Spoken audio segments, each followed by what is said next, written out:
বন্ধুরা, তোমাদের সাথে রিভিউ করতে যাচ্ছি নাটক হৃদয়ের কথা।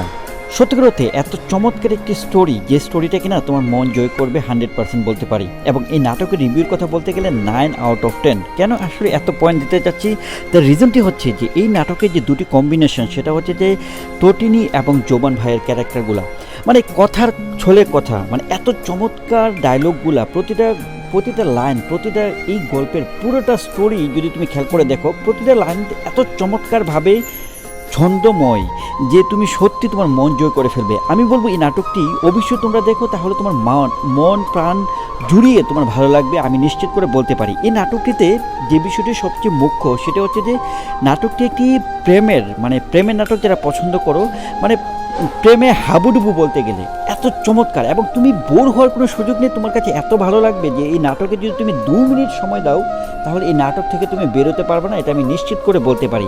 এবং এই নাটকের একটি টুইস্ট আছে, শেষের দিকে গিয়ে দেখা যায় যে নীলা নামের একটি মেয়ে, কিন্তু নীলা নামের 2টি মেয়ে হয়ে যায়। এবং 2 ভাই যখন থাকে, দুজনই আসলে নীলা নামের মেয়েকে ভালোবাসে এবং তাকে বিয়ে করতে যায়। সো এটি নিয়ে হয় বিড়ম্বনা, এবং দেখা যায় যে লাস্টে যেভাবে একটা সলিউশন হয়, চমৎকার। এক কথা হচ্ছে এই নাটকটি যদি দেখো, তোমার মন ভালো হয়ে যাবে এবং তোমার উইকেন্ড তুমি স্টার্ট করতে পারো এই নাটকটি দিয়ে। চমৎকার একটি নাটক, এবং এই নাটকটি তোমরা অবশ্যই দেখবে।